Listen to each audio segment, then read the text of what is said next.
মা আর খালা দীর্ঘদিনের আবদার রাখতে শেষমেশ আমাকে এই অজপাড়া গায়ে আসতেই হলো। আমি আবির, শহরের যান্ত্রিকতায় বড় হওয়া এক শান্ত, লাজুক আর গভীর স্বভাবের ছেলে।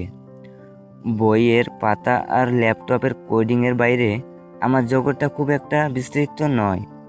অথচ খালামণির বাড়ির সদর দরজায় পা রাখতেই মনে হলো আমি বোধহয় কোনো এক নিষিদ্ধ জাদুকর রাজ্যের পা ফেলেছি। আর সেই রাজ্যের প্রধান জাদুকরই হলো মিতু, মানে আমার খালাতো বোন। মিতুকে শেষ দেখেছিলাম প্রায় 7-8 বছর আগে। তখন ও ছিল এক চিমটি মেয়ে, সারাক্ষণ ময়লা জামা পরে আমার পিছু পিছু ঘুরতো। কিন্তু আজ কলকাতায় ওকে স্নান সেরে আসতে দেখে আমার চশমার কাঁচটা শুধু ঘোলোই হলো না, আমার বুকটা ধক করে উঠল। ওর গায়ের সুতি শাড়িটা ভেজা অবস্থায় ওর শরীরের প্রতিটি ভাঁজের সাথে এমনভাবে লেপ্টে আছে যে কোনো পুরুষের মাথা খারাপ করে দেওয়ার জন্যই যথেষ্ট। ওর সেই চিরচেনা দুষ্টামি মাখা হাসিটা এখন কেমন যেন এক মাদকতায় রূপ নিয়েছে, যা আমাকে আষ্টে পিষ্টে জড়িয়ে ধরছে। কি গো শহরের সাহেব, হা করে কি দেখছো? চশমা দিয়ে কি এক্সরে করছো নাকি? আমি আমতা আমতা করে নিজেকে সামলে নিয়ে বললাম, না মানে, তুই তো অনেক বদলে গেছিস, অনেক লম্বা হয়েছিস তো, তাই চিনতে একটু সময় লাগছিল। মিতু এক ঝটকায় তার ভিজে চুলগুলো আমার গায়ের ওপর ঝেড়ে দিল।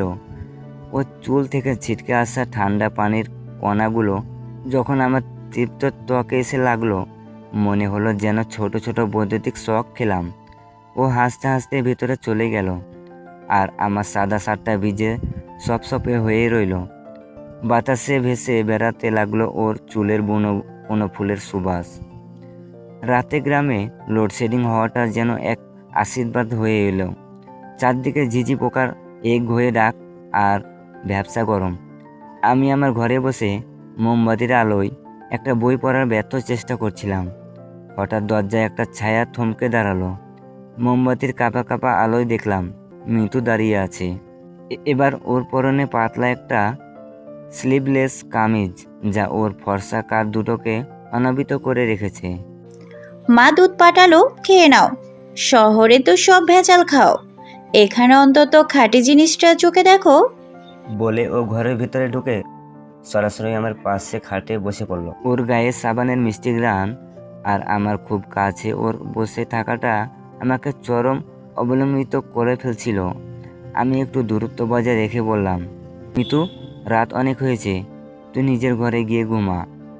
মিতু এক মুহূর্ত আমার চোখের দিকে তাকিয়ে রইল, তারপর হঠাৎ খুব কাছে সরে এলো। মোমবাতির আলোয় ওর ঠোঁটে নিচে থাকা সেই ছোট্ট কালো তিলটা যেন আমাকে বারবার ডাকছিল। ও ফিসফিস করে বলল, আবির ভাইয়া, শহরের মেয়েরা নাকি খুব স্মার্ট। তারা কি আমাদের মতো এত আদর দিতে জানে? আমি ঢোক গিলে বললাম, আমি আমি ওসব জানি না মিতু। জানো না, নাকি জানার সুযোগ পাওনি? ও কথাগুলো শেষ করে নিজের তপ্ত হাতটা আমার হাতের উপর রাখলো। ওর হাতের স্পর্শে মনে হলো আমার শরীরের তাপমাত্রা 104 ডিগ্রি পার হয়ে গেছে।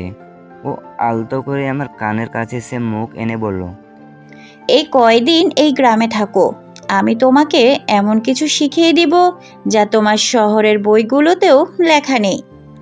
কথাটা বলে ও একটা মিষ্টি হাসি দিয়ে আমার ঘর থেকে ওর ঘরে চলে গেল। পরদিন সকালে মৃত্যুর চঞ্চলতা আরও বেড়ে গেল। ও আমাকে এরকম জোর করে বিলের ধারে নিয়ে গেল। শরতের নীল আকাশ আর চারপাশে সবুজ মৃতরূপকে যেন আরও বাড়িয়ে দিয়েছে। বিলের ধারে গিয়ে ও যখন ওর ওড়নাটা কোমরে শক্ত করে জড়িয়ে হাঁটু পর্যন্ত কাপড় তুলে পানিতে নামলো, আমি অপলক তাকিয়ে রইলাম ওর সুগঠিত পায়ের দিকে। পানির নিচে ওর পা দুটো যেন মাছের মতো খেলছিল। আবির ভাইয়া, এসো না, এখানে পানি খুব ঠান্ডা, তোমার শহরে গরম মাথাটা শীতল হবে। ও আমাকে ডাকলো। আমি পানির কিনারায় যেতে ও হঠাৎ করে এক ঝটকা মেরে টান দিল। সামলাতে না পেরে আমি সোজা ওর গায়ের ওপর গিয়ে পড়লাম। আমরা দুজনে এখন বিলের হাঁটু পানিতে। আমার হাতের তালুটা তখন অজান্তে তার কোমরের নরম ভাঁজে গিয়ে ঠেকেছে। মিতু সরে গেল না, বরং ও আমার কলারটা টেনে ধরে আমাকে আরও কাছে টেনে নিল। ওর ভেজা শরীর থেকে আসা একটা উষ্ণতা আমি অনুভব করতে পারছিলাম। ও আমার চোখের দিকে তাকিয়ে নেশাতুর গলায় বলল, শহরের শান্ত ছেলেটা তো বেশ শক্ত করে ধরতে জানে। আমি তো ভেবেছিলাম তুমি শুধু বই ধরতেই জানো। মিতু, কেউ দেখে ফেলবে। দেখুক না, এই বিলে এখন শুধু তুমি আর আমি, আর আছে নিঃশব্দ প্রকৃতি। ও আমার চিবুকটা ছুঁয়ে দিয়ে এক অদ্ভুত মায়াভরা হাসি দিল। বিকেলে বাড়ি ফিরতে খালামণি আমাদের অবস্থা দেখে হেসে কুটিপাতি। মিতু, তুই তো বড় হয়েও ছোট হয়ে গেলি। বেচারা ছেলেটাকে ভিজিয়ে ভূত বানিয়েছিস। মিতু আমার দিকে তাকিয়ে চোখ টিপ দিয়ে বলল, মা, ও তো বড় সাহেব হয়ে গেছিল, আমি একটু গ্রাম্য আমেজ দিচ্ছিলাম। রাতে বারান্দায় দাঁড়িয়ে তখন আমি অন্ধকার আকাশের দিকে তাকিয়েছিলাম। তখন হুট করেই মিতু আমার পাশে এসে দাঁড়ালো আর আমায় বলল, আবির ভাইয়া, তুমি আর কয়দিন থাকবে এই গ্রামে? আমি মিতুকে বলি, সেটা কি তোকে বলতে হবে? দেখ মিতু, সকাল থেকে কিন্তু তুই একটু বেশি বাড়াবাড়ি করছিস। আমার মনে হচ্ছে তুই তোর সীমানা ভুলে যাচ্ছিস। আমি তোর খালাতো বড় ভাই। আমার মনে হয় তুই তোর সীমানায় থাকলেই ভালো হয়। মিতু তখন আমাকে বলে, এখনো তো কিছুই করনি। তুমি দেখতে চাও সীমানা পার করে আমি কি কি করতে পারি? কথাটা বলে মিতু এক পা আমার দিকে এগিয়ে এলো আর আমার শার্টের কলারটা এক হাতে দিয়ে ধরে। চারপাশে কেউ নেই। মিতু আমার ওপর শুয়ে যা করলো। মিতুর তপ্ত নিঃশ্বাস তখন আমার ঠোঁটের ওপর আছড়ে পড়ছে। ও এক হাত দিয়ে আমার শার্টের কলারটা খামচে ধরে আমাকে একদম দেয়ালের সাথে চেপে ধরেছে। আমি পাথরের মতো স্তব্ধ হয়ে দাঁড়িয়ে আছি। হঠাৎ ও আমার ঠোঁটের একদম কাছে নিজের ঠোঁট দুটো নিয়ে এলো। আমি চোখ বুজলাম এক অজানা শিহরণে, কিন্তু ও চুমু খেলো না, বরং আমার ঠোঁটের ওপর আলতো করে একটা উষ্ণ ফু দিল। মুহূর্তে ও আমাকে একটা জোরে ধাক্কা দিয়ে দূরে সরিয়ে দিল। ওর চোখে তখন বিজয়ের হাসি। ও কপাল থেকে চুলগুলো সরিয়ে দিয়ে বাঁকা হেসে বলল, তোমার অবস্থা তো দেখছি এখনই অনেক খারাপ হয়ে গেছে ভাইয়া। কপালে তো দেখি ঘাম জমে একাকার। ভয় পেয়ে গেছো নাকি? হুম হুম। আমি তোতলাতে তোতলাতে বললাম, না মানে, তুই হঠাৎ এমন করছিস কেন?" ও দরজার দিকে পা বাড়িয়ে পিছন ফিরে তাকালো। ওর চোখের মণি দুটো যেন জ্বলছে। ও ফিসফিসিয়ে বলল, আজকে ছেড়ে দিলাম, তবে সাহস থাকে তো কাল দুপুরে বিলের ধারে ওই কাশবনে এসো। তোমাকে আমি দেখিয়ে দিব সীমানা লঙ্ঘন করা কাকে বলে। আর যদি ভয় পাও, তবে ভীতু ছেলেদের মতো ঘরে বসে ল্যাপ মুড়ি দিয়ে থেকো। পরদিন দুপুরবেলা রোদের তীব্রতায় পুরো গ্রাম যেন ঝিমিয়ে পড়েছে। খাওয়ার পর খালামণি পান চিবাতে চিবাতে বললেন, আবির বাবা, তুই একটু ঘুমিয়ে নে। নিধি তোর বান্ধবীর বাড়ি গেছে, ফিরতে বিকেল হবে। আমি মাথা নেড়ে বললাম, ঠিক আছে খালা, আমি আমার ঘরে গিয়ে বিশ্রাম নিচ্ছি। ঘরে এসে বিছানায় শুইলাম ঠিকই, কিন্তু ঘুম সে তো আমার চোখ থেকে অনেক আগে ছুটি নিয়েছে। আমার মাথার ভিতর মৃত্যুর সে চ্যালেঞ্জটা হাতুড়ির মতো বাজছে। ভীতু ছেলেদের মতো ঘরে বসে থাকো। আমি ছটপট করতে লাগলাম। একবার ভাবছি যাব না যাব না, আবার ভাবছি যদি না যাই তবে তো ও আমাকে আজীবন ভীতু বলে খোঁচাবে। খালা তো বলল ও বান্ধবীর বাড়ি গেছে, তাহলে ও কি আদৌ কাশবনে আছে? যাই, একবার দেখেই আসি না। যদি না থাকে তবে রাতে ওকে বলতে পারবো, দেখ আমি ভয় পাইনি, আমি গিয়েছিলাম কিন্তু তুই ছিলি না। নিজেকে সান্ত্বনা দিয়ে আমি পা টিপে টিপে পেছনের দরজা দিয়ে বেরিয়ে পড়লাম। বিলের ধারে সে নির্জন কাশবন, চারদিকে থই থই করছে সাদা কাশ ফুল। দুপুরে রোদে বাতাসটা কেমন যেন চিত্র। আমি এদিক ওদিক তাকাচ্ছি, হঠাৎ এক জোড়া হাত পিছন থেকে এসে আমার চোখ চেপে ধরল। সে চিরচেনা চুরির শব্দ আর বুনো ফুলের ঘ্রাণ। এলে তাহলে? আমি তো ভেবেছিলাম বড় সাহেব শহরের এসি রুমে বসে মশারি খাটাচ্ছে। মিতু আমার সামনে এসে দাঁড়ালো। আজ ওর পরনে একটা হালকা হলুদের রঙের পাতলা শাড়ি। বাতাসে ঝাপটায় শাড়িটা ওর শরীরের সাথে এমনভাবে মিশে যাচ্ছে যে আমার নিঃশ্বাস বন্ধ হওয়ার উপক্রম। ওর রূপ যেন আজ প্রকৃতির সাথে পাল্লা দিয়ে বাড়ছে। আমি আমতা আমতা করে বললাম, তুই তো বান্ধবীর বাড়ি গিয়েছিস। ও আমার খুব কাছে এসে থামলো। ও আমার 2 হাত ও নিজের ঘাড়ের ওপর তুলে দিল। তারপর আমার চোখের দিকে সরাসরি তাকিয়ে বলল, বান্ধবীর বাড়ি তো বাহানা ছিল, আমি তো তোমার অপেক্ষায় ছিলাম আবির ভাইয়া। বলো, এখন তোমার সীমানাটা কোথায়? আমি কিছু বলার আগেই ও হঠাৎ আমাকে একটা জোরে ধাক্কা দিল। তাল সামলাতে না পেরে আমি ধপাস করে নরম কাশবনের উপর শুয়ে পড়লাম। মৃত্যু সময় নষ্ট না করে ঠিক আমার পাশে এসে শুয়ে পড়ল। ও এতটাই কাছে যে ওর শরীরের প্রতিটি হিল্লোয় আমি অনুভব করতে পারছি। ওর পাতলা শাড়িটার ফাঁক দিয়ে তখন সব কিছুই প্রায় স্পষ্ট দেখা যাচ্ছিল। দুপুরের তৃপ্ত রোদ আর মৃত্যুর মাদকতাময় উপস্থিতি সব মিলিয়ে আমার মস্তিষ্ক যেন কাজ করা বন্ধ করে দিল। মৃত্যু আমার বুকের ওপর একটা হাত রেখে ফিসফিসিয়ে বলল, শহরের আবির ভাইয়া কি আজ সীমানা ভাঙার সাহস দেখাবে, নাকি এবারও পালিয়ে যাবে? আমি মৃত্যুর চোখের দিকে তাকালাম।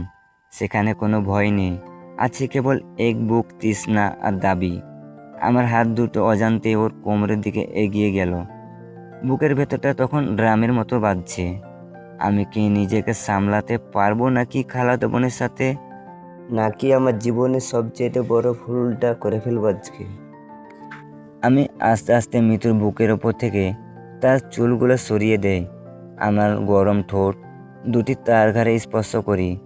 কাশবনে সে নির্জনে মৃত্যুর পাতলা শাড়ির আঁচলটা যখন ঘাসের ওপর লুটোপুটি খাচ্ছিল, তখন আমি নিজেকে সামলাতে পারছিলাম না। কিন্তু মনে মনে ভাবছিলাম, মৃত্যু আমার খালাতো বোন, তার সাথে কিছু করা যাবে না। অনেক কষ্ট করে আমি সেখান থেকে উঠে দাঁড়াই, বাড়িতে চলে আসবো তাই। ঠিক তখনই আমার পিছন থেকে আমার শার্ট ধরে এক টান দিয়ে আমাকে মাটিতে ফেলে দেয় মৃত্যু। তারপর আমার বুকের ওপরে উঠে বসে। সে আমাকে পাগলের মতো চুমু দিতে শুরু করে, আর আমি নিজেকে সামলাতে পারলাম না। সব সামাজিকতা ভুলে আমি ঝট করে ঘুরে নিজের বাহুবন্দি করলাম। মৃত্যু আমার বুকের মাঝখানে মিশে গিয়ে এক গভীর তৃপ্তিতে চোখ বুজে ফেলল। আমি ওর মুখটা দুহাতে তুলে নিলাম। কাশবনের সাদা ফুলগুলো বাতাসের দোলায় আমাদের ওপর ঝরে পড়ছে। আমি নিচু হয়ে ওর ঠোঁটে ডুব দিলাম। সে এক অদ্ভুত উন্মাদনা। আমরা দুজনে একে অপরকে পাগলের মতো চুমু খেতে খেতে কাশবনের সেই নির্জন মাটির বিছানায় শুয়ে পড়লাম। আমি কাঁপা কাঁপা হাতে মৃত্যুর হলদে রঙের শাড়ির আঁচলটা কাঁধ থেকে সরিয়ে দিলাম। রোদের আলোয় ওর ফর্সা কাঁধ আর গলার ভাঁজগুলো হিরোর মতো জ্বলছিল। আমার আঙুল যখন ওর শাড়ির ভাঁজ ভেদ করে ওর কোমরের মৃষণ ত্বকে গিয়ে ঠেকল, মৃত্যু এক অদ্ভুত ব্যথায় কি তৃপ্তিতে আমাকে আরও জোরে জড়িয়ে ধরল। আমি ধীরে ধীরে ওর ব্লাউজের হুকগুলো একটা একটা করে খুলে ফেললাম। ওর উন্মুক্ত শরীরের সেই ভুবন সৌন্দর্য দেখে আমার নিঃশ্বাস বন্ধ হওয়ার উপক্রম। ওর শরীরের প্রতিটি ভাঁজ যেন আজ আমায় নিমন্ত্রণ জানাচ্ছিল। আমরা দুজনেই তখন হিতাহিত জ্ঞান হারিয়ে ফেলি। কাশবনে সেই নির্জনে দুপুরের তৃপ্ত রোদে আমরা দুই শরীরের মিলন হলো এক আদিম ছন্দে। মৃত্যুর প্রতিটি আর্তনাদ আর আমার প্রতিটি নিঃশ্বাস মিলেমিশে একাকার হয়ে গেল। সবটা শেষ হওয়ার পর আমরা দুজনে গ্রাম আর ঘাসের রেণুতে মাখামাখি হয়ে শুয়ে রইলাম। আমাদের দুজনের বুক দ্রুত উঠানামা করছিল। কেউ কোনো কথা বলতে পারছিলাম না। রোদের তেজ কমে গেছেছে, কিন্তু আমাদের ভেতরে তখন এক অজানা অস্থিরতা। মৃত্যু উঠে বসে ধীরে স্থিরভাবে ওর অবিনস্ত্র শাড়ি আর চুলগুলো ঠিক করে নিল। আমিও আমার শার্টের বোতাম লাগাতে লাগাতে ভাবলাম, এই কয়েক মিনিটের জন্য আমি আমার জীবনের সবচেয়ে বড় ঝুঁকিটা নিয়ে ফেললাম না তো। আমরা পা টিপে টিপে বাড়িতে ফিরে এলাম। খালামণি তখন মাত্র ঘুম থেকে উঠে বারান্দায় এসে বসেছে। আমাদের দেখে তিনি ভ্রু কুঁচকে বললেন, কি রে আবির, তুই না ঘরে ঘুমিয়েছিলি? কখন বের হলি? আর মিন্টুর সাথেই বা তোর দেখা হলো কোথায়? ও না ওর বান্ধবীর বাড়ি গিয়েছিল? আমি একটু ঢোক গিলে আমতা আমতা করে বললাম, না মানে খালা, ঘরে ঘুম আসছিল না, বড্ড গরম, তাই একটু বাইরে হাঁটতে বের হয়েছিলাম। ফেরার পথে মিতুর সাথে বড় রাস্তার মোড়ে দেখা হয়ে গেল, তাই ওকেও নিয়ে নিলাম। খালামণি সন্দেহজনক দৃষ্টিতে তাকালেও কিছু বললেন না। নিজের ঘরে এসে আমি খাটের ওপর ধপাস করে বসে পড়লাম। কপালে হাত দিয়ে ভাবতে লাগলাম, আমি এটা কি করলাম? মিতু আমার খালাতো বোন, এটা করা কি ঠিক হবে? এক তীব্র অনুশোচনা আমাকে কুরে কুরে খেতে লাগলো। রাতে খাবার টেবিলে মিতু খুব স্বাভাবিক থাকার চেষ্টা করছিল। ওর মায়ের আড়ালে ও বারবার আমার দিকে তাকিয়ে চোখ টিপছিল আর হাসছিল, কিন্তু আমি ওর দিকে তাকাতেই পারছিলাম না। আমার এই অবহেলা দেখে জেদু মিতু যেন আরও বেশি ক্ষিপ্ত হয়ে উঠল। সবাই ঘুমিয়ে যাওয়ার পর আমি নীরব অন্ধকারে সিলিং ফ্যানের দিকে তাকিয়েছিলাম। হুট করে আমার দরজায় টুর শব্দ হলো। মিতুর ফিসফিসানি শোনা গেল। আবির ভাইয়া, দরজা খুলো, কথা আছে। আমি মটকা মেরে পড়ে রইলাম। কোনো মতে দরজা খুলব না। আরও আধা ঘন্টা ও দরজা বাইরে দাঁড়িয়ে থেকে শেষে গালমন্দ করতে করতে নিজের ঘরে গিয়ে ফেলল। পরদিন খুব ভোরে সূর্য ওঠার আগেই আমি আমার ব্যাগ গুছিয়ে ফেললাম। মিতু তখন গভীর ঘুমে। আমি সোজা খালামণির কাছে গিয়ে বললাম, খালা, আমাকে এখনই ঢাকা যেতে হবে। ক্যাম্পাসের বন্ধুরা সবাই সিলেটে যাচ্ছে, আমাকে ছাড়া ওরা যাবেই না। জরুরি ফোন এসেছে, আমায় আজও যেতে হবে। খালামণি অনেক অনুরোধ করলেন থাকার জন্য, কিন্তু আমি নাছোড়বান্দা।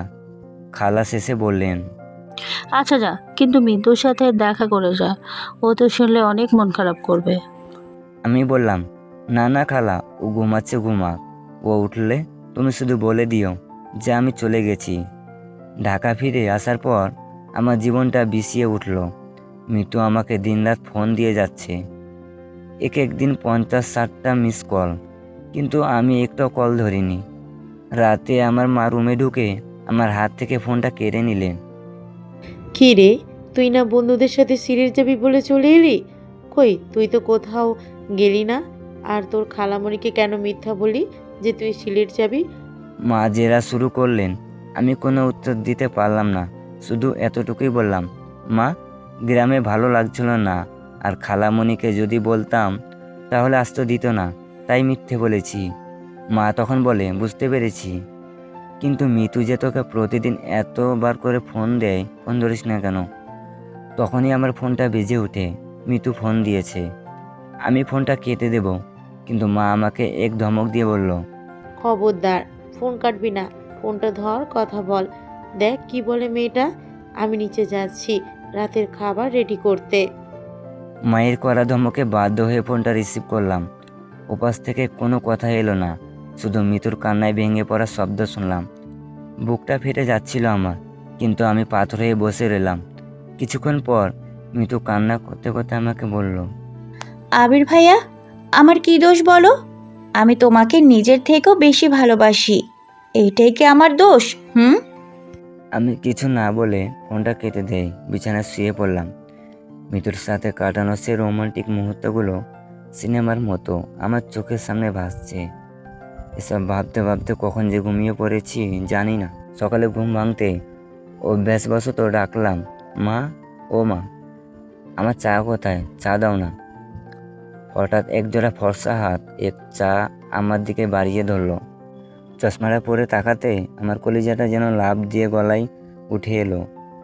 মিতু, ও আমার সামনে দাঁড়িয়ে হাসছে, তার পরনে একটা নীল রঙের শাড়ি। আমি অবাক হয়ে চিৎকার দিয়ে বললাম, মিতু, তুই তুই এখানে কিভাবে? মা কোথায়? মিতু একগাল হাসি দিয়ে যা বলল তাতে আমার মাথায় আকাশ ভেঙে পড়ল। মিতু ঢাকা এলো কিভাবে? তাহলে কি ও মাকে সব কিছু বলে দিয়েছে? সবাই কি সবটা জেনে গেছে? চশমাটা নাকের ওপর ঠিক করে নিয়ে আমি মিতুর দিকে তাকালাম। আমার বিশ্বাসই হচ্ছিল না যে ও এখন আমার সামনে। আমি তোতলাতে তোতলাতে জানতে চাইলাম, মিতু, তুই আমাদের বাড়িতে? মিতু এক পা এগিয়ে এসে আমার খুব কাছে এসে দাঁড়ালো। ওর ঠোঁটে সে রহস্যময়ী হাসি। নিচু স্বরে ফিসফিসিয়ে বলল, কেন ভাইয়া? খুব অবাক হলে? তুমি আমার সব কিছু দেখে আমায় একরকম ভোগ করে গ্রামে ফেলে পালিয়ে এলে আর ভেবেছিলে আমি তোমাকে ছেড়ে দেব? ছোটবেলা থেকে শুধু তোমাকে ভালোবেসেছি, আর এখন যখন সবটাই তোমাকে সঁপে দিয়েছি তখন তোমাকে আমার স্বামী বানিয়েই ছাড়বো। এত সহজে আমার হাত থেকে পালাতে পারবে না আবির ভাইয়া। মিতুর মুখে এই ভয়ঙ্কর স্বীকারোক্তি শুনে আমার বুকের ভেতরটা কেঁপে উঠল। আমি ভয়ে ভয়ে ওর দিকে তাকিয়ে বললাম, তুই কি মাকে সব বলে দিয়েছিস? মিতু ভ্রু কুচকে মুচকি হাসি হাসলো। সেটা না হয় তুমি খালামণির কাছেই শুনে নাও। খালামণি, ও খালামণি, কোথায় তুমি? একটু ঘরে এসো তো। ও চিৎকার করে মাকে ডাকতে শুরু করলো। আমি আতঙ্কিত হয়ে মিতুর মুখ চেপে ধরার চেষ্টা করলাম। কিরে, থাম থাম, কি করছিস? মাকে ডাকিস না। আমি তোর সাথে যা করেছি তার জন্য ক্ষমা চাইছি, তবুও মাকে কিছু বলিস না প্লিজ। কিন্তু ততক্ষণে দেরি হয়ে গেছে। পিছন থেকে মায়ের সারা শব্দ পাওয়া গেল। মা ঘরে ঢুকতে ঢুকতে বললেন, কিরে মিতু, এভাবে চাচাচ্ছে কেন? কি হয়েছে? মায়ের মুখ দেখে আমার কপাল বেয়ে ঘাম ঝরতে শুরু করলো। আমি দরদর করে ঘামছি আর ভাবছি, আজ বোধ হয় আর রক্ষাও নেই। মিতু এখনই সব ফাঁস করে দিবে। কিন্তু মিতু আমাকে অবাক করে দিয়ে আদুরে গলায় বলল, দেখো না খালামণি, তোমার ছেলের জন্য সকাল সকাল ঘুম থেকে উঠে কষ্ট করে চা বানালাম, আর এখন সে বলছে আমার হাতে চা খাবে না। মা তখন আমাকে ঝাড়ি দিয়ে বললেন, কিরে আবির, মেয়েটা তোর জন্য এত আদর করে চা বানালো আর তুই নাক ছিটকাচ্ছিস? তুই জানিস মিতু কত চমৎকার চা বানায়? একবার খেয়ে দেখ, তুই পাগল হয়ে যাবি। আমি কাঁপা কাঁপা হাতে মিতুর বাড়িয়ে দেওয়া চায়ের কাপটা নিলাম। মিতুর চোখের কোণে তখন এক ঐতিহাসিক জয়ের আনন্দ। চায়ের কাপে একটা চুমুক দিয়ে মার দিকে তাকিয়ে বললাম, হ্যাঁ মা, চাটা খুব মজা হয়েছে, কিন্তু মিতু হঠাৎ আমাদের বাড়িতে কেন? মা হাসি মুখে বললেন, মিতু তো ঢাকা বিশ্ববিদ্যালয়ে চান্স পেয়েছে, কিন্তু আর সিট পায়নি, তাই এখন থেকে আমাদের বাড়িতে থেকেই ও পড়াশুনো করবে। আর শোন আবির, মিতু তো শহর ছেড়ে না, তুই কিন্তু প্রতিদিন তোর বাইকে করে ওকে ক্যাম্পাসে দিয়ে যাবি। আমি আকাশ থেকে পড়লাম, মা এটা কেমন কথা? আমার কি নিজের কাজ নেই? প্রতিদিন আমি ওকে কিভাবে নিয়ে যাব? মা গভীর হয়ে বললেন, আমি ওসব জানি না, কিন্তু মিতু যেন এই বাড়িতে কোনো অসম্মান না হয় সেটা তোকে দেখতে হবে। চল মিতু, তুই আমার সাথে রান্নাঘরে আয়, আর আবির তুই চটপট ফ্রেশ হয়ে বাজারে যা। মিতু অনেকদিন পর বাড়িতে এসেছে, ভালো দেখে বাজার করে নিয়ে আয়। মা আর মিতু ঘর থেকে বের হয়ে যাচ্ছিল। যাওয়ার সময় মিতু হঠাৎ পিছন ফিরে আমাকে একটা জোরে চিমটি কাটলো আর চোখ টিপে ইশারা করলো। আমার তখন রাগে গা জ্বলছে, কিন্তু কিছু করার নেই। যাক, অন্তত মিতু কাউকে কিছু বলেনি, এটাই বড় স্বস্তি। বাজার থেকে ফিরতে ফিরতে আমার অবস্থা নাজেহাল। রোদে ঘেমে একাকার হয়ে ঘরে ফিরলাম। গায়ের শার্টটা ভিজে গায়ের সাথে লিপটে আছে। আমি টাইলটা নিয়ে সোজা ওয়াশরুমের দিকে গেলাম গোসল করতে, কিন্তু ওয়াশরুমের দরজা ধাক্কা দিতেই দেখলাম ভিতর থেকে লাগানো। আমি প্রচণ্ড রেগে গিয়ে চেঁচাতে শুরু করলাম, মা, ও মা, তোমরা তো জানো আমি আমার ওয়াশরুম কাউকে ব্যবহার করতে দেই না, তবুও ভিতরে কে? ঠিক তখনই হুট করে ওয়াশরুমের দরজাটা খুলে গেল। একজোড়া ফর্সা হাত আমাকে হাঁচকা টানে ভিতরে নিয়ে গেল এবং তার সাথে দরজা আটকে দিল। ঝর্ণা ছেড়ে দিয়ে সামনে দাঁড়িয়ে আছে মিতু। ওর শরীরে শুধু নামমাত্র অন্তর্বাস ছাড়া আর কিছু নেই। আমি পাথর হয়ে দাঁড়িয়ে রইলাম। আমার হার্টবিট তখন পাল্লা দিয়ে বাড়ছে।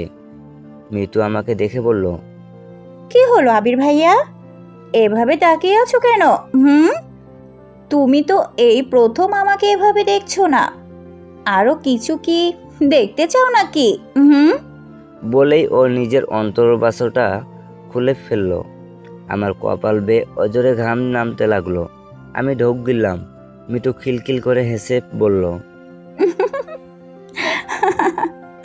ঠিক আছে, আর কিছু দেখালাম না, তোমার তো হার্ট অ্যাটাক হতে পারে।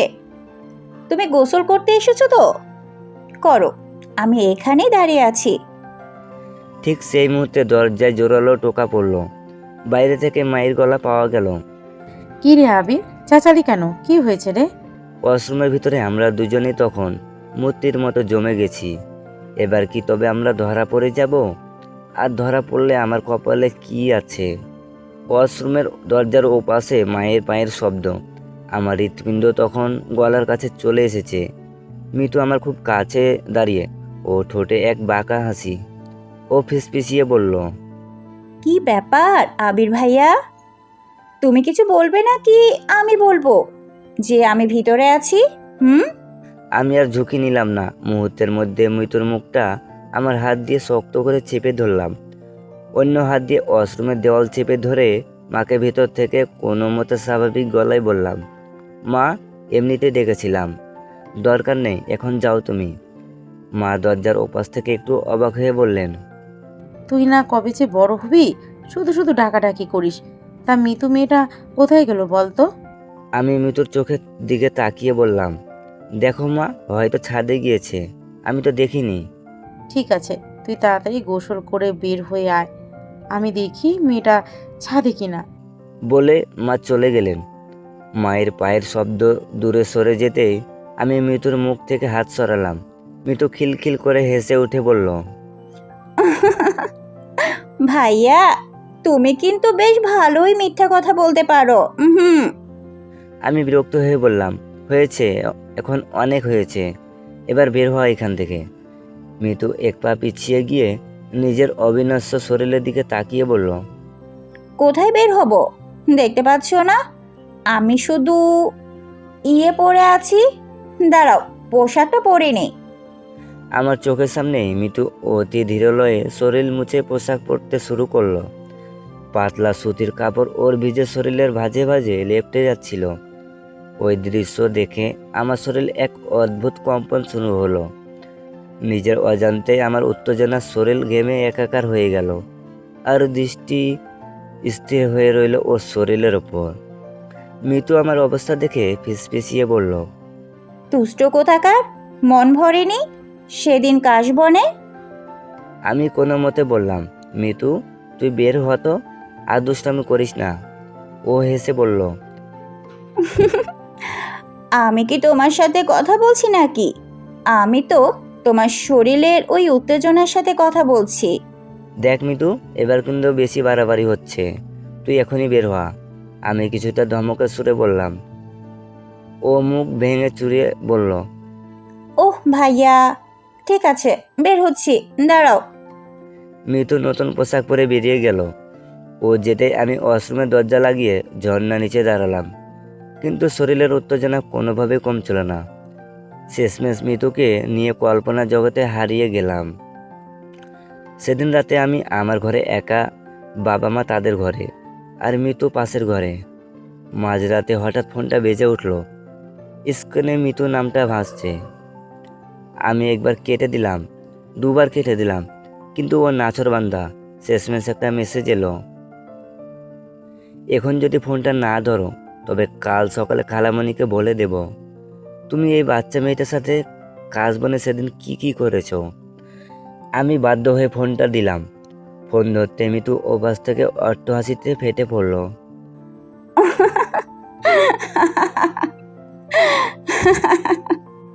ভয় পেলে নাকি ভাইয়া?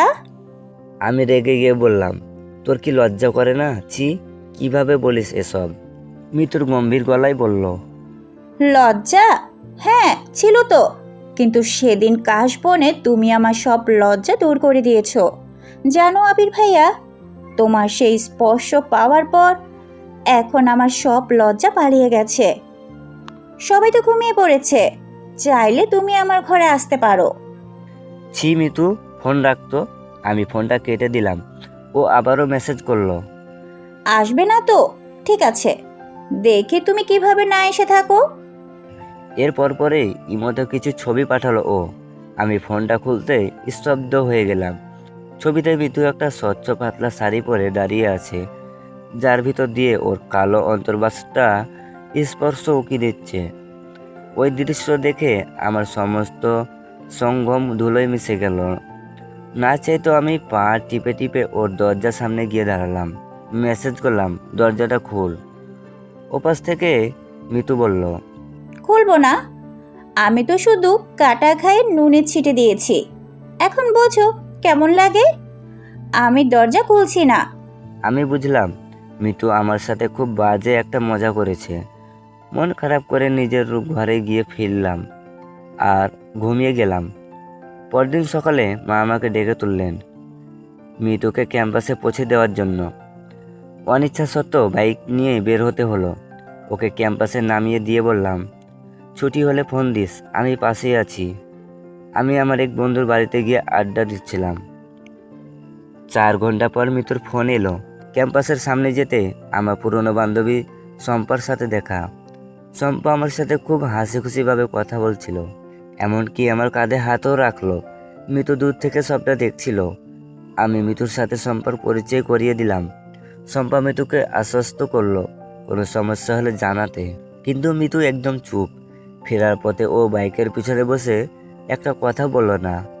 আমি বারবার জিজ্ঞাসা করলাম, কিরে কি হয়েছে? ও কোনো উত্তর দিল না। বাড়িতে ফিরে ও সোজা নিজের ঘরে গিয়ে দরজা বন্ধ করে দিল। এমনকি রাতে খাবারের জন্য ডাকলো, ও এলো না। আমি বুঝতে পারলাম শম্পার সাথে কথা বলাটা ও মেনে নিতে পারেনি। রাতে সবাই ঘুমিয়ে পড়লে আমি এক থালা খাবার নিয়ে ওর দরজার সামনে দাঁড়ালাম। দরজা খুলতেই ও গাল ফুলিয়ে বলল, ক্ষুধা নেই বললাম না, খাবার কেন এনেছো? আমি ওর ঘরে ঢুকে বললাম, আমি জানি তোর ক্ষুধা আছে, আর তুই যা ভাবছিস তা ঠিক না। শম্পা কেবলই আমার কলেজের ভালো বন্ধু। অনেকদিন পর দেখা হয়েছে তাই ওভাবে কথা বলছিল। আমার জীবনে তুই ছাড়া কেউ নাই রে পাগলি। আমার কথা শুনে মিতুর ঠোঁটে হাসি ফুটে উঠল। সত্যি তো কেউ নেই? না রে, কেউ নেই। আমি আলতো করে ওর গালটা ছুঁয়ে দিলাম। আর কাউকে আসতেও হবে না, আমি তো চলে এসেছি। আমি নিজ হাতে ওকে খাইয়ে দিলাম। খাওয়া শেষ করে আমি যখন ফিরে আসব, মিতু হঠাৎ আমার হাতটা ধরল। ও 2 চোখে তখন নেশাতুর আমেজ। ও ফিসফিসিয়ে বলল, গতকাল রাতে যেটা চেয়েছিলে সেটা তো দেইনি, কিন্তু এখন চাইলে নিতে পারো আবির ভাইয়া। আমি পিছনে ঘুরে তাকালাম। মিতু আমায় ওর মায়াবী জালে রাখছে। মিতুর সে নেশাতুর চোখের ইশারা আর আমায় কাছে পাওয়ার আকুল আহ্বান আমার ভিতরে সমস্ত নীতি নৈতিকতার দেওয়ালকে এক নিমিষে গুঁড়িয়ে দিল। আমি যখন ঘুরে ওর দিকে তাকালাম, দেখলাম ও 2 চোখে কেবল আমার জন্য এক বুক আদিম তৃষ্ণা। ও খাটের পর আধশোয়া হয়ে হাত নেড়ে আমায় কাছে ডাকছিল, আর ওর পাতলা শাড়ির আর্দ্রতা যেন আমায় তীব্রভাবে প্রলোভন দেখাচ্ছিল। আমি আর এই মুহূর্তে নিজেকে ধরে রাখতে পারলাম না। ধীর পায়ে ওর খাটের পাশে এসে বসতেই মিতু কোনো কথা না বলে আমার হাতটা ধরে একটানে আমাকে ওর গায়ের উপর ফেলে দিল। ওর শরীরে সে চেনা সাবানের সুবাস আর ভেজা ত্বকের উষ্ণতা আমার স্পন্দনকে 1000 গুণ বাড়িয়ে দিল। আমি ওর চোখের দিকে তাকালাম, সেখানে কোনো লৌকিকতা ছিল না। আমি নিচু হয়ে ওর ঠোঁটে ঠোঁট মিলালাম। এবারে চুমুটা আগের চেয়েও অনেক বেশি দীর্ঘ, গভীর আর আকুলতায় ভরা ছিল। মিতু ওর 2 হাতে আমার পিঠটা শক্ত করে আঁকড়ে ধরে আমার ঠোঁটের ভিতর নিজের ঠোঁট সঁপে দিল। আমি ধীরে ধীরে ওর শাড়ির আঁচলটা কাঁধ থেকে সরিয়ে দিলাম। ঘরের মৃদু আলোয় ওর আনবিত ফর্সা কাঁধ আর গলার ভাঁজগুলো হীরের মতো জ্বলছিল। আমার হাত যখন ওর ব্লাউজের হুকগুলো একটা একটা করে খুলতে লাগলো, মিতু এক অদ্ভুত তৃপ্তিতে চোখ বুজে ফিসফিসিয়ে উঠছিল। ওর সুগঠিত শরীরটা তখন আমার নিচে মোচড় দিয়ে উঠছে। আমি ওর সুতি ব্লাউজ আর কালো অন্তর্বাসটা আলতো করে সরিয়ে দিতেই ওর উন্মুক্ত শরীরের বুনো সৌন্দর্য আমার চোখের সামনে ধরা দিল। আমার তৃপ্ত হাত যখন ওর কোমরের মৃষণ ত্বকে ওর বুকের উষ্ণ ভাঁজে আলতো করে খেলা করছিল, ও আমার কলারটা আরও শক্ত করে চেপে ধরে নিজেকে আমার সাথে মিশিয়ে দিল। কাশবনের সেই মিলনের চেয়েও আজকের এই নিঝুম রাতের বন্ধন ছিল অনেক বেশি। তীব্র আর খোলামেলা। আমরা দুজনে সমস্ত নিয়ম নীতির সীমানায় পেরিয়ে একে অপরের শরীরের প্রতিটি নিঃশব্দ ভাঁজে হারিয়ে গেলাম কাম আর প্রেমের এক অদ্ভুত রসায়নে। শরীরের ঘাম আর তৃপ্ত নিঃশ্বাসের মেলবন্ধনে রাতের প্রতিটি প্রহর কেটে গেল। গভীর রাতে যখন চারদিক একদম নিঝুম, আমরা দুজন একসাথে ওয়াশরুমে গেলাম গোসল করে নিজেদের শান্ত করতে। ঝর্ণার পানির নিচে দাঁড়িয়েও আমাদের সেই রোমান্টিকটা কম ছিল না। কিন্তু আমরা কেউ জানতাম না যে দূর থেকে যে আমার মা সবটা দেখছিল। গোসল শেষ করে মিতু যখন ওর ঘরে ফিরে যাবে, তখন আমি ওর কপালে গভীর একটা চুমু খেয়ে ফিসফিসিয়ে বললাম, যা এবার তুই তোর ঘরে যা, অনেক রাত হয়েছে। মিতু যাওয়ার আগে আমার ঠোঁটে শেষবারের মতো একটা আলতো কামড় দিয়ে মুচকি এসে বলল, ঠিক আছে আবির ভাইয়া, কাল সকালে কিন্তু আমায় মনে করে ক্যাম্পাসে নামিয়ে দিয়ে এসো। পরের দিন সকাল গড়িয়ে দুপুর 12টা বেজে গেল, অথচ আমার ঘুম ভাঙল না। আমি যখন চোখ খুললাম তখন খুব অবাক হলাম। প্রতিদিন মা এতক্ষণে শতবার ডেকে আমাকে তুলে দেয় মিতুকে ক্যাম্পাসে নিয়ে যাওয়ার জন্য, কিন্তু আজ পুরো বাড়ি নিঃশব্দ। মা কেন ডাকছে না? এই কৌতূহল নিয়ে আমি রুমের বাইরে গেলাম। বাইরে আসতে মিতুর ঘরের দিকে চোখ পড়তে আমার বুকটা ধক করে উঠল। দেখলাম মিতুর ঘরের দরজায় একটা বড় তালা ঝুলছে। আমি রান্নাঘরের দিকে গিয়ে মাকে ব্যাকুল হয়ে জিজ্ঞেস করলাম, কি ব্যাপার মা, মিতুর ঘরের দরজায় তালা কেন? ও কোথায় গেছে? মা আমার দিকে এক পলক তাকালেন। সেই চাউনিতে কোনো সন্দেহ ছিল না, ছিল এক অদ্ভুত শীতলতা। মা বরফ শীতল গলায় বললেন, তোর খালা এসে মিতুকে নিয়ে গেছে। আমি আকাশ থেকে পড়লাম। খালা এসেছিল মানে? হুট করে এলো আর হুট করে নিয়ে চলে গেল? মা এবার আমার দিকে সরাসরি তাকিয়ে বললেন, হ্যাঁ, হুট করে এসেছে। মিতুর জন্য খুব বড় ঘর থেকে খুব ভালো একটা বিয়ের প্রস্তাব এসেছে। পাত্রপক্ষ আজকেই ওকে দেখতে আসবে। এর জন্যই তোর খালু হুট করেই ঢাকা এসে সকাল সকাল মিতুকে নিয়ে চলে গেছে।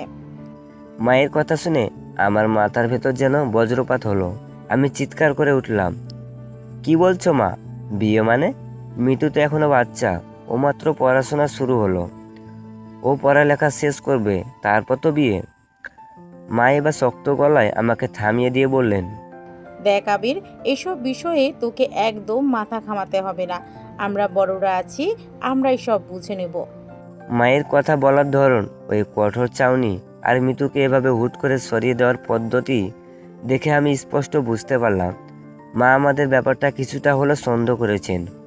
হয়তো গত রাতের কোনো দৃশ্য মায়ের চোখে ধরা পড়ে গেছে, আর তাই ওনারা এই ব্যবস্থা নিয়েছেন। আমি কি করব কিছু ভেবে পাচ্ছিলাম না। নিজে ঘরে এসে দরজা বন্ধ করে আমি মিতুর নম্বরে অনবরত ফোন দিতে লাগলাম, কিন্তু ওপাশ থেকে কোনো উত্তর এলো না। ফোনটা ক্রমাগত বেজে চলল, মিতু ফোন ধরছে না। এভাবে তীব্র মানসিক যন্ত্রণার মধ্য দিয়ে আমার একটা পুরো দিন পার হয়ে গেল। পরের দিন মা আমার ঘরে এসে খুব ঠান্ডা মাথায় একটা খবর দিলেন, যা শোনার জন্য আমি বিন্দুমাত্র প্রস্তুত ছিলাম না। মা বললেন, যে পরিবার মিতুকে দেখতে এসেছিল তারা মিতুকে খুব পছন্দ করেছে। বিয়ে পাকা, আগামী শুক্রবারই মিতুর বিয়ে। আমি স্তব্ধ হয়ে গেলাম, মুখ দিয়ে কোনো কথা বের হচ্ছিল না। মা আমার নীরবতা দেখে বললেন, পাত্রপক্ষ খুব নামকরা। তুই তোর ব্যাগপত্র গুছিয়ে নে, আমরা আগামীকালই গ্রামের বাড়িতে যাব। আমি তীব্র ক্ষোভ আর কষ্ট চেপে বললাম, তুমি যাও মা, আমি যাব না। ঠিক তখনই ঘরে ঢুকলেন বাবা। বাবা আমার দিকে তাকিয়ে ধমকের সুরে বললেন, কেন যাবে না? তোমাকে যেতেই হবে। তোমার আপুর খালাতো বোনের বিয়ে বলে কথা, তুমি না গেলে লোকে কি বলবে? বাবা মায়ের সেই অনড় মনোভাব আর জোরাজোরির কাছে আমি শেষমেশ হার মানলাম। ভারী মন আর বুকের ভেতরে এক অগ্রগিরি নিয়ে আমি আবার সে গ্রামের বাড়িতে যেতে বাধ্য হলাম। গ্রামের বাড়িতে পা রাখতে চারপাশের বিয়ের সানাইয়ের সুর আমার বুকে তীরের মতো বিঁধতে লাগলো। বাড়িতে পা দিতে খালামানি আমাকে দেখে একগাল হেসে বললেন, তুই এসেছিস আবির? তুই জানিস তোর ছোট বোনের জন্য কত বড় আর ভালো ঘর থেকে প্রস্তাব এসেছে। অনেক কাজ বাকি আছে বাবা, তুই যা তোর আঙ্কেলের সাথে গিয়ে ডেকোরেশন আর বাকি সব সামলে নে। পুরো বাড়ি জুড়ে উৎসবের আমেজ। লোকজন কাজ করছে, আত্মীয় স্বজনে বাড়ি গমগম করছে, অথচ এই আলো আর আনন্দের মাঝে আমার বুকে মৃত্যুর জন্য ফেটে যাচ্ছিল। এই গ্রামের প্রতিটি দৃশ্য, কললতা, সে বিলের ধার আর কাশবনের প্রতিটা মুহূর্ত আমার চোখে ভাসছিল। আমি কোনোভাবে আমাদের সে ভালোবাসার স্মৃতিগুলো ভুলতে পারছিলাম না। আমি এক তীব্র কান্নার বেগ চেপে ধরে চুপটি করে উঠানোর এক কোণে দাঁড়িয়ে চারপাশের এই আয়োজন দেখছিলাম। ঠিক তখনই আমার নজর চলে গেল দোতলার বারান্দার দিকে। দেখলাম লাল শাড়ি পরে বারান্দার গ্রিল ধরে দাঁড়িয়ে আছে মিতু। দূর থেকে আমি স্পষ্ট দেখতে পাচ্ছিলাম ওর দুই চোখ বেয়ে অশ্রু ঝরছে, ওর চোখ দুটি একদম ভেজা। মিতু আমার দিকে অপলক দৃষ্টিতে তাকিয়ে রইল। ওর সেই চোখের চাউনিতে ছিল এক তীব্র আকৃতি, এক বুক হাহাকার আর হাজারো না বলা কথা, যা ও আমায় মন খুলে বলতে চায়। ও যেন চোখ দিয়ে আমায় বলছে, তুমি কি এভাবেই আমাকে অন্যর হাতে দেবে আবির ভাইয়া? এখন কি করবে আবির? আবির কি সমস্ত সামাজিকতা আর পরিবারের মানসম্মান ধুলোয় মিশিয়ে মৃত্যুকে নিয়ে পালিয়ে যাবে, নাকি নিজের ভীরুতা ঝেড়ে ফেলে এই বিশাল পরিবারের মুখোমুখি দাঁড়িয়ে সবার সামনে চিৎকার করে বলে দেবে যে ও মিতুকে কতটা ভালোবাসে? এবং মিতু শুধু ওরে। দোতলার বারান্দায় লাল শাড়ি পরে মিতু দাঁড়িয়ে আমার দিকে অপলক দৃষ্টিতে তাকিয়েছিল। ওর চোখ দুটি কান্নায় ছলছল করছিল। সে চোখের চাউনি আমার বুকটা এফার ওফার করছিল। ঠিক তখনই খালামণি আমার কাছে এসে আমার হাত ধরে টেনে বাড়ির ভিতরে নিয়ে গেলেন আর বললেন, তাড়াতাড়ি গোসল করে রেডি হয়নি আবির, তুই তোর খালুর সাথে বিয়ের বাজার করতে আমাদের গঞ্জের হাটে যাবি। আমি স্তব্ধ হয়ে গেলাম। কখনো কল্পনা করিনি যে আমি নিজের হাতে মিতুর বিয়ের বাজার করতে যাব। শুরুতে আমি মিতুকে ওভাবে না ভালোবাসলেও ওর ওই মধুমতি রূপ আর অবাধ্য প্রেম আমাকে বাধ্য করে চোখে ভালোবাসতে। এখন ওকে ছাড়া আমার জীবনটা যেন শুধুই অন্ধকার। কিন্তু নিয়তের কি নিষ্ঠুর পরিহাস! আমি যাচ্ছি ওর বিয়ের কেনাকাটা করতে। মনটা পাথর করে খালুর সাথে গঞ্জের বাজারে চলে গেলাম। মিতুর বিয়ের শাড়ি থেকে শুরু করে সব কেনাকাটা নিজের হাতে করে যখন বাড়িতে ফিরলাম, তখন রাত হয়ে এসেছে। পুরো বাড়ি মানুষের গমগমানি। রাতের খাবার টেবিলে আমরা সবাই একসাথে খেতে বসলাম। টেবিলে বাড়ির সবাই আছে, কিন্তু মিতু নেই। চারপাশ খুঁজেও মিতুকে দেখতে না পেয়ে আমার মা খালামণিকে জিজ্ঞেস করলেন, কি রে আপু, মিতু কোথায়? ও খাবে না?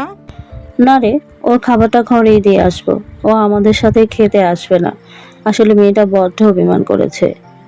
মা অবাক হয়ে জানতে চাইলেন, কেন কেন সে অভিমান করেছে? খালামণি বললেন, ওই বলেছিল লেখাপড়া শেষ করে তারপর বিয়ে করবে, কিন্তু আমরা তো বলেছি ছেলেপক্ষ খুব ভালো, তারা বলেছে বিয়ের পরও মৃত্যু ওই বাড়ি থেকে এসে পড়াশোনা করতে পারবে, কোনো সমস্যা নেই। মা তখন খালামণিকে সান্ত্বনা দিয়ে বললেন, আরে ধুর, ও তো বাচ্চা মানুষ, ওর কথা শুনতে হবে না। আমরা তো ওর ভালোই যাচ্ছি নাকি? আমি মাথা নিচু করে তালা থেকে ভাত মুখে তুললাম, কিন্তু গলার কাছে দলা পাকিয়ে আসছিল। কোনো মতে খাবার শেষ করে আমি আমার ঘরে চলে এলাম। অস্থির হয়ে অপেক্ষায় ছিলাম পুরো বাড়ি কখন ঘুমাবে। কিন্তু এতদিন পর মা তার বোনের সাথে দেখা করেছে, এত তাড়াতাড়ি কি আর গল্প শেষ হয়? সবাই ঘুমাতে ঘুমাতে রাত 4টা বেজে গেল। আমার চোখে বিন্দু মাত্র ঘুম নেই, কারণ মিতুর সাথে আমার একবার দেখা করতেই হবে, কথা বলতেই হবে।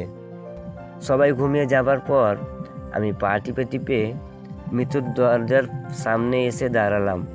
দরজাটা খোলাই ছিল। ভিতরে তাকিয়ে দেখি ও খাটের ওপর হাঁটুতে মুখ গুজে বসে কাঁদছে। সেও ঘুমায়নি। আমি ঘরে ঢুকতেই মিতু আমাকে দেখে ছুটে এসে আমায় জড়িয়ে ধরল। ওর কান্নায় আমার শার্টের বুকটা ভিজে যাচ্ছিল। ও ফুপিয়ে ফুপিয়ে বলল, আবির ভাইয়া, আমি পারছি না, আমার খুব কষ্ট হচ্ছে, আমি এই বিয়েটা করতে পারবো না। তুমি আমাকে এখান থেকে দূরে কোথাও নিয়ে যাও, আসো আমরা পালিয়ে যাই। আমি মিতুর মাথায় হাত বুলিয়ে শান্ত করার চেষ্টা করে বললাম, মিতু, অলরেডি গ্রামের সবাই জেনে গেছে তোর বিয়ে। তোর বাবা মা সবাইকে দাওয়াত দিয়ে দিয়েছেন। এখন যদি তোকে নিয়ে আমি পালিয়ে যাই তাহলে খালা খালু সমাজে কতটা অপমানিত হবে বুঝতে পারছিস? আর তুই তো তোর বাবা মাকে চিনিস, তারা এই অপমান সহ্য করে বেঁচে থাকতে পারবেন না। যদি তারা উল্টাপাল্টা কিছু করে বসেন তখন কি হবে? মিতু তখন আমার বুকের ভিতর মুখ লুকিয়ে বলল, তাহলে আবির ভাইয়া, তুমি সবাইকে ডেকে বলে দাও না যে তুমি আমাকে ভালোবাসো, তুমি আমাকে বিয়ে করতে চাও। আমি একটা দীর্ঘশ্বাস ফেলে বললাম, এখন আর এসব বলে কোনো লাভ হবে না মিতু, সব কিছু এখন ওপরওয়ালার হাতে। শুরুতে আমি তোকে ওভাবে না ভালোবাসলেও এখন তোকে আমি নিজের চেয়েও বেশি পাগলের মতো ভালোবাসি। আমি জানি না আমার চোখের সামনে যখন তোর হাত ধরে অন্য কেউ নিয়ে যাবে তখন আমি কিভাবে সে কষ্ট সহ্য করব, কিন্তু আমাদের শক্ত হতে হবে। মিতু আমার ওপর রেগে গিয়ে চোখ মুছে বলল, তোমাকে না পেলে আমি আত্মহত্যা করব। আমি ওর মুখ চেপে ধরে বললাম, আত্মহত্যা কোনো সমাধান হতে পারে না মিতু। যদি আমাদের ভালোবাসা আসলে পবিত্র হয় তবে ওপরওয়ালা একটা রাস্তা অবশ্যই আমাদের দেখাবেন। তুই নিজেকে শক্ত কর, দেখি না কি হয়। মিতু আমার হাতটা এক ঝটকা দিয়ে সরিয়ে দিয়ে কেঁদে উঠল। তুমি আমাকে ভালোই বাসো না, তাই এইসব কথা বলছো। যাও, আমার ঘর থেকে বেরিয়ে যাও। ও আমাকে জোর করে ঘর থেকে বের করে দিয়ে দরজা বন্ধ করে দিল। আমি দরজার বাইরে দাঁড়িয়ে ভাবছিলাম মিতুকে আমি কিভাবে বোঝাবো যে আমি চাইলেও আমার মা বাবাকে বলতে পারবো না যে আমি তোকে ভালোবাসি। আর কী বা বলবো, আমার মা তো ওয়াশরুমে সে রাতে সবটাই দেখেছিলেন, তারপরও তো তিনি আমাদের সম্পর্কটা মানেননি, উল্টো তোকে সরিয়ে দিয়েছে। দেখতে দেখতে বিয়ের দিন রাত চলে এলো। পুরো বাড়িটা আলোয় ঝলমল সাজে সেজে উঠছে। বাড়ি ভর্তি মেহমান, সবাই আগ্রহে অপেক্ষা করছে কখন বরযাত্রী আসবে। বিয়ের আসরে মিতু নতুন লাল টুকটুকে বসে যে ঘোমটা টেনে বসে আছে, আর আমি আমার ঘরে একাকী চুপ করে বসে আছি। আমার চোখ দুটি জলে ভিজে একাকার। ঠিক তখনই আমার মা রুমে এসে বললেন, কিরে আবির, তুই এখনো রেডি হচ্ছিস না কেন? তাড়াতাড়ি রেডি হ। আমি মুখ ফরিয়ে বললাম, মা তুমি যাও না, আমার শরীরটা ভালো লাগছে না, আমি যাব না। মা রেগে গিয়ে বললেন, দেখ আবির, বাড়ি ভর্তি মেহমান, আমার মান সম্মান সব খাস না। আলমারি থেকে এই পাঞ্জাবিটা বের করেছি, জলদি এটা পরে নে। আমি তাকিয়ে দেখি মায়ের হাতে একটা চমৎকার বিয়ের শেরওয়ানি। আমি অবাক হয়ে বললাম, মা আমি শেরওয়ানি কেন পরবো? এটা তো জামাই পরবে। মা তখন আমাকে ধমক দিয়ে বললেন, বেশি কথা বলিস না, তোকে যা বলছি তাড়াতাড়ি এটা পরে বাইরে আয় তো। মায়ের সে চড়া ধমকে আমি কোনো উপায় না পেয়ে পোশাকটা পরে ঘরে বাইরে এলাম। বাহির উঠানে এসে দেখলাম তখনও বরযাত্রী আসেনি, অনেকটা বেলা হয়ে গেছে। বরযাত্রী সন্ধ্যার সময় আসার কথা ছিল, অথচ এখন রাত 10টা বাজে। আমি মাকে গিয়ে জিজ্ঞেস করলাম, কি ব্যাপার মা, বরযাত্রী এখনো আসেনি কেন? মা আমার দিকে তাকিয়ে রহস্যময় হেসে বললেন, বরযাত্রী তো একদিন আগে এই বাড়িতে চলে এসেছে। মায়ের এইসব অদ্ভুত কথাবার্তা শুনে আমি ভীষণ অবাক হচ্ছিলাম। কিছু বুঝে ওঠার আগে খালামণি আমার কাছে ছুটে এলেন এবং আমার হাত ধরে বললেন, বাবাজি, রেডি হয়ে গেছো তো? খালামণি আমার সাথে এভাবে বাবাজি বলে কেন কথা বলছেন? আমি কিছুই বুঝতে পারছিলাম না, শুধু অবাক হয়ে সবার মুখের দিকে তাকাচ্ছিলাম। হঠাৎ মা আর খালামণি মিলে আমার 2 হাত ধরে টেনে নিয়ে সোজা মিতুর পাশে বিয়ের আসরে বসিয়ে দিলেন। মিতু ঘোমটার আড়াল থেকে আমার জুতোর দেখে চমকে উঠে মুখ তুলে তাকালো। ও আমাকে ওর পাশে এভাবে বরের সাজে দেখে মারাত্মক অবাক হলো। আমরা দুজনে একসাথে বোকার মতো চেঁচিয়ে উঠলাম, কি কি ব্যাপার, ব্যাপার? এসব এইসব কি হচ্ছে? তখন আমার মা আর খালা দুজনে খিলখিল করে হাসতে হাসতে বললেন, তোরা যে একে অপরকে ভালোবাসিস সেটা কিন্তু আমার খুব ভালো করেই জানতাম। কাশবনের দিন থেকে শুরু করে ঢাকার বাড়ির ওয়াশরুম সবই আমরা খেয়াল করেছি। তোর মা আমাকে সবটাই খুলে বলেছিল আপু। আমরা 2 বোন মিলেই সিদ্ধান্ত নিয়েছি তোদের বিয়ে দেব, কিন্তু তোদের একটু শাস্তি দেওয়ার জন্য, এই সারপ্রাইজ দেওয়ার জন্য এই সব নাটকের আয়োজন আর অভিনয় করেছি। মা আর খালার মুখে সত্য কথা শুনে আমি আর মিতু খুশিতে যেন আত্মহারা হয়ে গেলাম। আমি মার দিকে তাকিয়ে বললাম, তার মানে আজকে আমাদেরই বিয়ে? মা আমার মাথায় গাঁটটা মেরে বললেন। পাগল ছেলে, আজকে তোদেরই বিয়ে? কি ভেবেছিলি তোর মা বুঝি এতই পাষাণ? মুহূর্তের মধ্যে পুরো বাড়ি আনন্দে মেতে উঠল। মসজিদের ইমাম সাহেব এসে সব মেহমানের সামনে আমার আর মিতু 2 হাত এক করে দিয়ে আমাদের কবুল পরিয়ে দিলেন।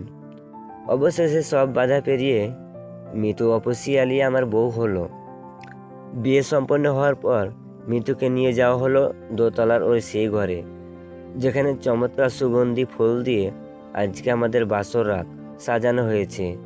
আমি যখন ঘরের দিকে যাচ্ছিলাম তখন মিতুর মামাতো ভাইয়ের বউ আমার ভাবি আমাকে একটু আড়ালে টেনে নিয়ে গিয়ে ভাবি আমার দিকে তাকিয়ে দুষ্টুমি ভরা হেসে ফিসফিসিয়ে বললেন।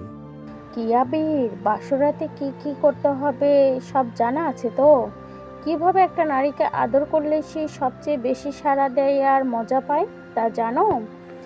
আমি লজ্জায় লাল হয়ে মাথা নত করে রইলাম।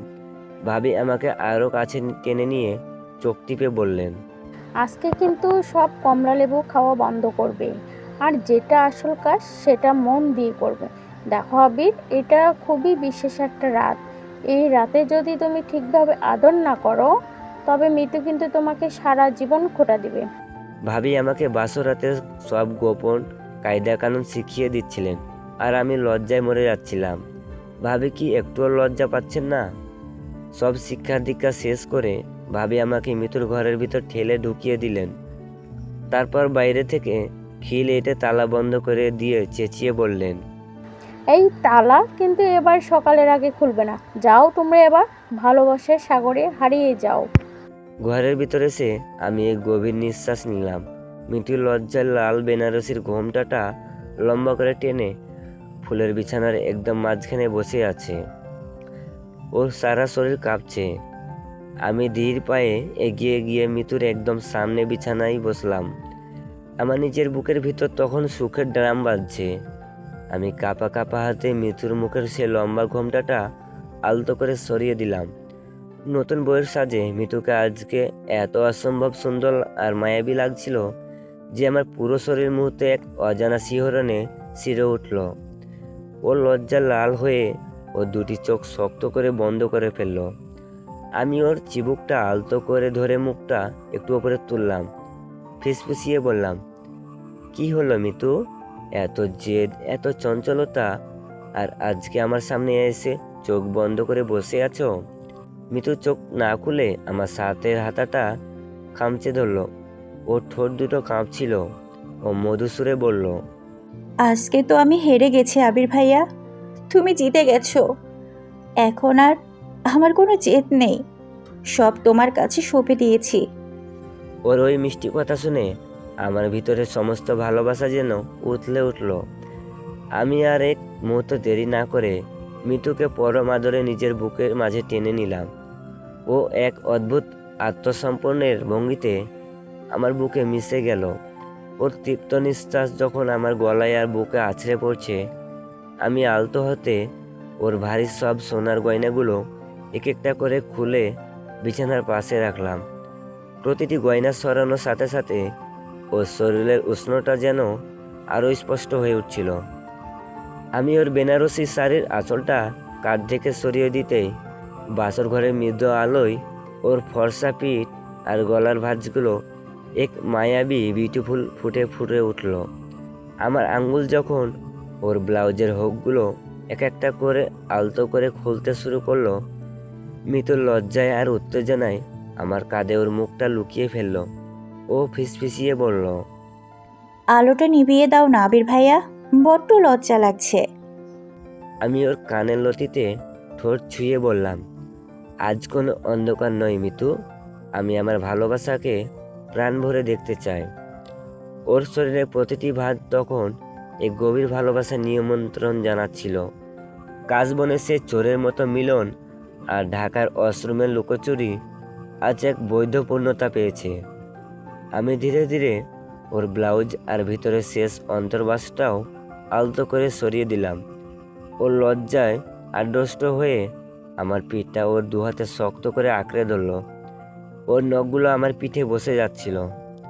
আমি ওর ঠোঁটে, গলার নিচে আর ওর শরীরের প্রতিটি মিষ্টি ভাঁজে আমার ভালোবাসার গভীর ও তীব্র ছোঁয়া দিতে লাগলাম।